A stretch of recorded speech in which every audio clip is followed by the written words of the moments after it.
Hello there, folks. Cranky Old Cuber here. I've got an average of 5 here with my GTSM, and I thought I'd answer some questions while it plays.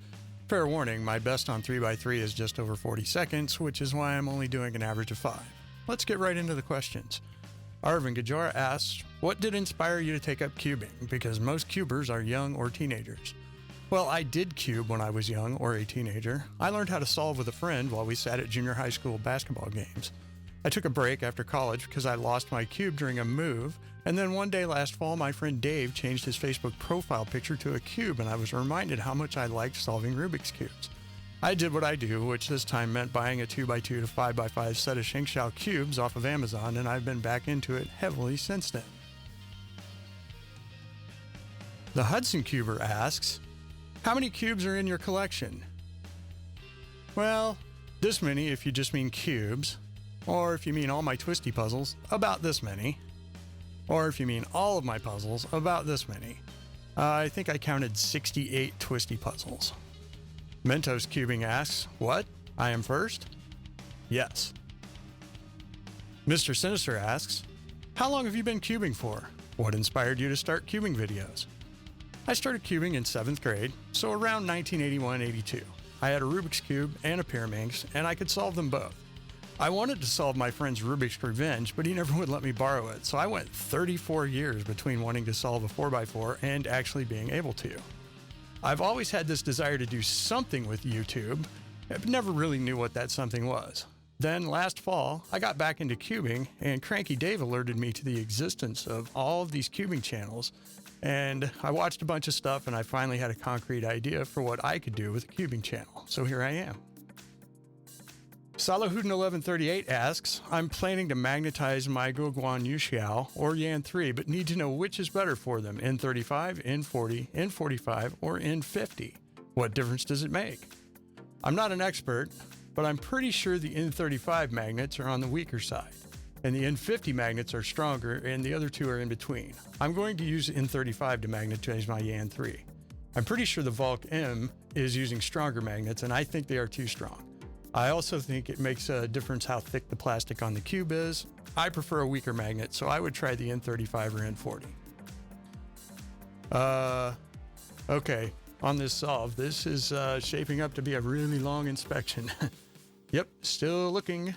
Oh, let's point at it now. Okay, sure, 25 seconds, why not? Well, let's do another question. Some dude asks, what method do you use to solve? Well, I'm currently doing CFOP. I spend most of my time in the F part of CFOP, kind of like you do. I also do a fun last layer technique I call 3 or 4 look PLL, where I try to do 1 look, but end up doing PLL algorithms until I get a case I actually do recognize. I hear it's all the rage in Europe these days.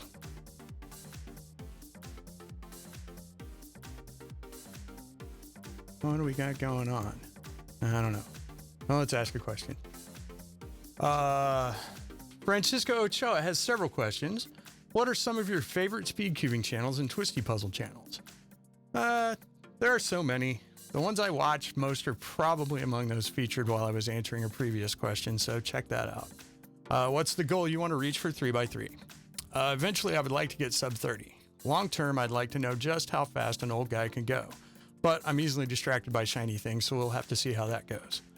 Would you ever consider doing a shape mod for a puzzle? Absolutely. I like making things, and shape mods are just another way to satisfy my desire to make stuff.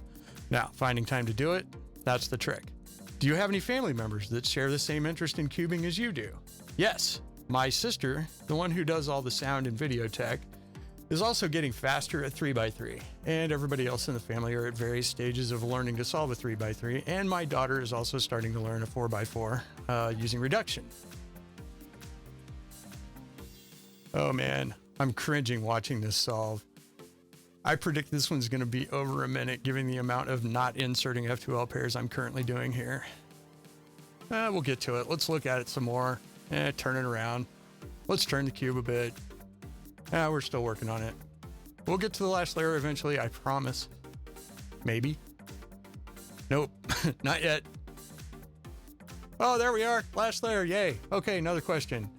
We have a question from Mentos Cuber. Do you know what a portal gun is? Indeed, I do. If so, what is the first cubing related and non-cubing related thing you would do with one if it randomly showed up at your door, wrapped in a rainbow paper addressed to you? That's a complex question. First thing I would do is carefully unwrap it so I could use the rainbow paper later on to wrap a gift I was giving away. You can never have enough rainbow paper to wrap stuff in.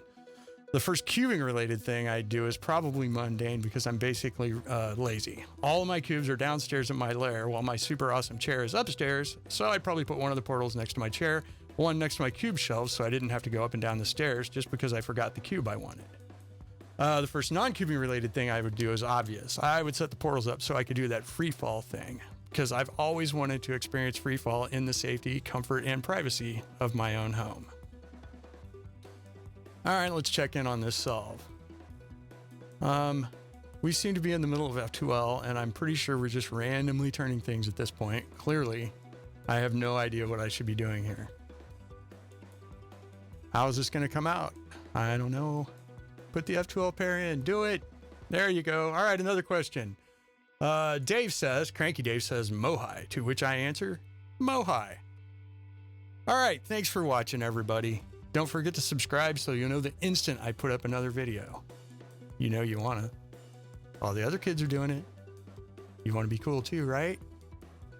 Cheers.